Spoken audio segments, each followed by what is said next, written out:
Assalamualaikum warahmatullahi wabarakatuh. Perkenalkan, saya Nur Hidayatullah Adiwibowo dengan NIM 19107010049 kelas Psikologi B. Nah, dalam kesempatan kali ini, saya akan memaparkan penjelasan mengenai sikap dan perilaku untuk memenuhi tugas pada mata kuliah Psikologi Sosial. Nah, tanpa banyak basa-basi, mari kita cek bersama-sama pembahasan berikut ini. Baik, langsung saja kita mulai pembahasan mengenai sikap dan perilaku. Yang pertama, kita akan membahas mengenai sikap terlebih dahulu. Sikap adalah suatu bentuk evaluasi atau reaksi perasaan. Evaluasinya itu bisa positif atau negatif, yakni suatu kecenderungan untuk menyetujui atau menolak yang dikaitkan dengan situasi objek dan lingkungan, serta dengan kesiapan individu terhadap stimulus atau sebagai respon. Maka dari itu, sikap sifatnya dinamis. Atau dapat dikatakan pula, sikap itu merupakan perasaan dalam diri seseorang, baik itu positif atau negatif. Berikutnya, karakteristik dari sikap. Karakteristik sikap yang pertama ialah memiliki arah. Maksudnya ialah arah sikap itu bisa positif atau bisa juga negatif. Yang kedua, sikap memiliki intensitas. Maksudnya, setiap orang belum tentu memiliki kekuatan sikap yang sama walaupun ia dihadapkan dalam suatu situasi dan kondisi yang sama. Yang ketiga, memiliki konsistensi, yaitu memiliki kesesuaian antara pernyataan sikap dengan responnya. Yang keempat, memiliki spontanitas. Maksudnya ialah sejauh mana kesiapan subjek untuk menyatakan sikapnya secara spontan. Yang kelima, sikap tidak dibawa sejak lahir, tapi dibentuk sepanjang perkembangan individu dalam berhubungan dengan objeknya. Yang terakhir ialah sikap dapat berubah-ubah, sehingga sikap dapat dipelajari seseorang ataupun sebaliknya. Berikutnya, komponen dari sikap. Komponen sikap terbagi dalam 3 bagian yang besar, yaitu komponen kognitif, komponen afektif, dan komponen perilaku. Komponen kognitif ini berisi semua pemikiran serta ide-ide yang berkenaan dengan objek sikap, seperti tanggapan, keyakinan, kesan, atribusi, dan penilaian tentang sikap. Sehingga dapat dikatakan bahwa aspek kognitif ini merupakan penilaian individu terhadap objek sikap. Dan yang kedua ialah komponen afektif, yang berisi tentang perasaan atau emosi seseorang terhadap objek sikap. Dan yang ketiga ialah komponen perilaku.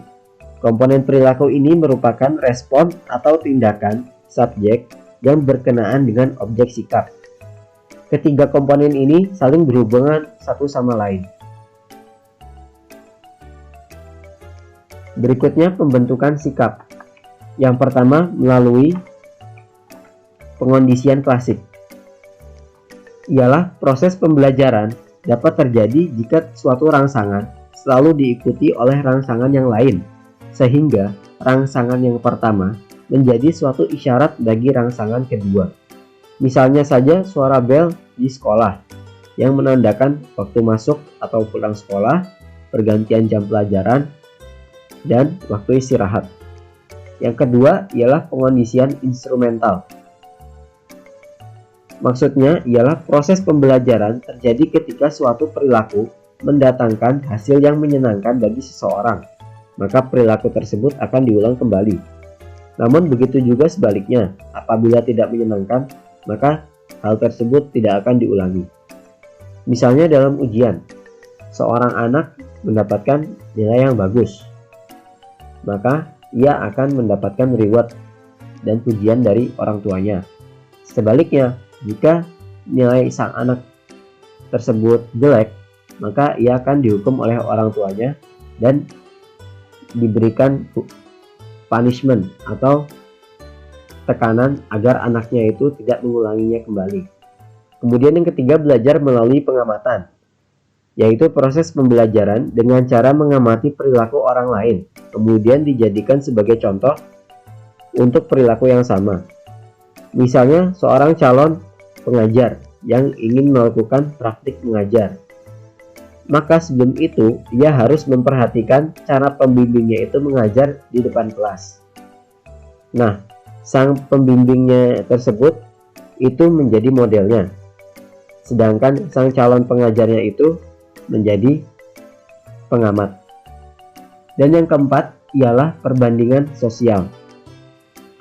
Untuk mencocokkan pandangan kita mengenai suatu hal, baik itu benar atau salah, maka kita akan melakukan pembandingan dengan orang lain. Atau dapat dikatakan pula kita melakukan tukar pikiran dengan orang lain. Berikutnya kita masuk ke dalam pembahasan mengenai perilaku. Perilaku merupakan cerminan konkret yang tampak dalam sikap, perbuatan, dan kata-kata yang muncul karena proses pembelajaran, rangsangan, dan lingkungan. Sehingga perilaku ini dapat dikatakan pula sebagai respon yang nyata dari sikap. Faktor pembentuk perilaku sosial, yaitu adanya interaksi manusia sebagai makhluk sosial dan makhluk individu. Bagaimana maksudnya? Maksud dari manusia sebagai makhluk individu dulu, yaitu manusia berhak atas milik pribadinya sendiri dan dapat disesuaikan dengan lingkungan sekitar. Misalnya, ia harus dapat menjaga harkat dan martabatnya, berupaya untuk memenuhi hak-hak dasarnya sebagai manusia, memenuhi kebutuhan dan kepentingan diri demi kesejahteraan dirinya. Lalu, manusia sebagai makhluk sosial. Maksudnya itu bahwa manusia tidak bisa hidup sendiri. Manusia membutuhkan orang lain untuk hidup, sehingga sudah dipastikan bahwa ia akan melakukan interaksi dengan orang lain.